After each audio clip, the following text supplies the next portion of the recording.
All right, geometry. So test tomorrow. Everything that we've done with surface area. So I'm going to kind of run through one of each shape. So you have this all in one place. If you need more examples, I would suggest you go back and watch the other videos that I've posted, or do some homework. There's only a couple of you that are keeping up with the work, so unfortunately, I think there's only going to be a couple of you that pass the class. So here we go. So I'm not going to focus so much on formulas on this, although I will give you a formula. I want you to kind of be able to see what the shape is so you know how to break it down from there. So on this, a rectangular prism, a box, whatever you want to call it, you've got two of each type of rectangle. Now there is a formula for this. We didn't even really do this in class. It's 2 times the length times the width plus 2 times the length times the height plus 2 times the length times, oops, I already used length one too many times, width and height. Basically, if you take those three measurements, those three numbers, and you pair them all up and make all the possible combinations of pairs, and then double each one of them, because there's like 3x5s, there's a top and a bottom that's also 3x5. So that's what it comes down to. There's two 3x5s, there's two 10x5s, and there's two 3x10s, or however you want to pair that up. It doesn't matter as long as you take each pair twice. So two 15s, two 15s, two 50s, and two 30s. This thing has a surface area of 190 square inches. Don't forget your units on these. I've noticed on the last couple of homeworks, there's been a couple of instances where people aren't leaving a space, and that's fine. I'm going back and giving you guys credit for that, but just be aware of that. If you forget to put a space in there, it will flag it as incorrect, and I have to go back and fix that. So if your score is not quite what you think it should be, just don't freak out, and we'll get there. All right, so this one's a little bit more difficult. A triangular prism. There's a triangle in front and back that we have to find the area of, and then the three rectangles that make up the side. So the area of a rectangle is, triangle's too early in the morning. The area of a triangle is 1/2 base times height. So what we did in class is we have two of those. So when you take a half and you multiply it by 2, that cancels out. So if you were in class, we just kind of neglected that and just did base times height. And then I've got three rectangles. Now each of those rectangles has the same length of 20. They're all the same. That triangle prism has the same depth each time, but the widths of the rectangle are going to change because that's what wraps around the circle. So I'm going to do, I don't even know how to come up with a formula for that. I'm just going to take each of those triangles separately. So, dang it, rectangles. I keep saying triangles. So for the triangular part, I've got two triangles. Each one of those triangles is 1/2 16 times 15. And then I'm going to move on to the rectangles. I've got a 16 by 20 on bottom. I've got a 17 by 20 on the right-hand side, and another 17 by 20 on the left-hand side. Now, if you start seeing some kind of overlap on this, feel free to double things up. Like if you notice, I've got two 17 by 20s, just do it once and multiply it by 2. Save yourself a little trouble. All right, 16 times 15. So this guy's 240 here. And then I've got 320 there, 340 there, and 340 there. If you're using a calculator, you don't have to separate these. You can do it all at once. That's kind of the nice thing about a calculator. So this one has a surface area of 1,240, again, square yards. All right. Cylinders. These are, well, it's pretty straightforward. You got two circles and a rectangle. The tricky part is the rectangle. Okay, for a circle, you have pi times radius squared. Now, I write the pi symbol, but you should be using 3.14 when you start typing it on your calculator. If you're hitting that pi button, you're going to be off by a little bit, Hunter.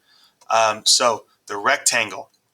The rectangle is kind of tricky because when you take that, it's like a label on a soup can. When you roll it out flat, right, the length across the top of that rectangle wrapped around the circle. So that is 2 pi times r, and then you're going to multiply that by the height of the rectangle. Okay, that is the formula for the surface area of a cylinder. It's kind of gross. That's why I focus on breaking it down to what makes it up, because those formulas are a little bit easier to remember. Like, hey, you should know the area formula for a circle. All right, so I'm going to 2 times pi times 5 squared. Now, if you're asking yourself where that 5 came from, take a look at the picture. And 11. Okay, this is a straight punch in on your calculator. 3.14 times 5 squared, 2 times 3.14 times 5 times 11. 502.4 square yards. Okay, pyramids. These look bad, but they're not. They're actually pretty straightforward. We have a square base and 4 triangles. That's 1 triangle times 4.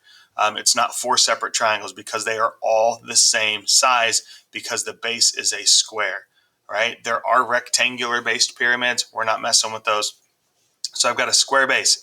That is length times width. And I've got 4 triangles. Each one of those triangles is 1/2 base times height of the triangle. In the pyramid, that's the slanted height. That triangle is kind of laying down a little bit, so your height is going to run diagonally on that thing. It's the same thing with a cone when we get to it.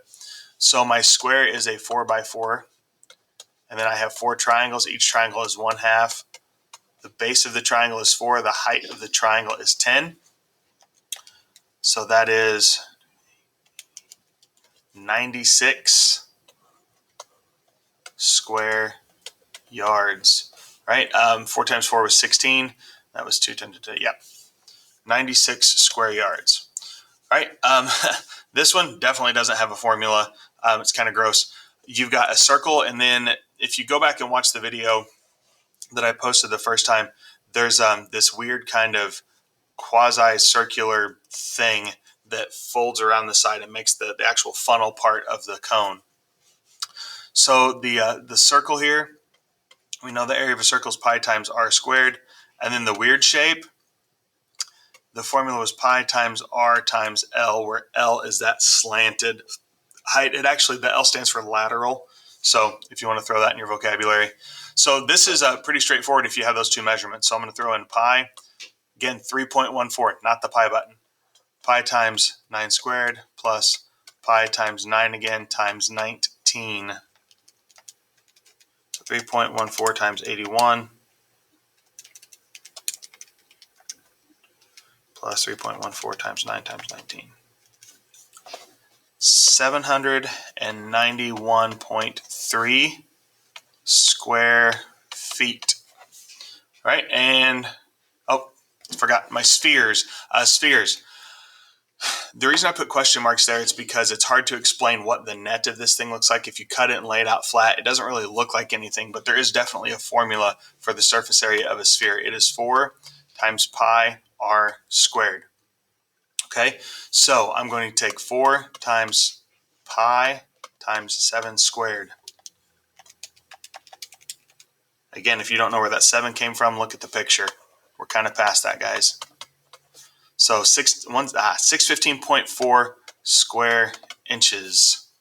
All right, and then the last one was hemisphere. Again, it's the making of the net is why I put question marks there. It's a weird shape. None of it makes sense to me, but it is 3 pi r squared. So for those of you that are in class, I'm going to give you a printout and we can fill in all the formulas. But for you guys, you just need to 3 times pi times 11 squared. 1,139.8 square feet. Okay, watch this video, write down the formulas. Please, please, please use the formulas on the test. I want you to have access to those. The only thing is if you're a remote student, this is the best shot I got at giving you the formulas all in one place. So if you want to, pull the video up tomorrow when I post the test, video test, and just go back and forth between the 2 of them. I'm encouraging you to do that.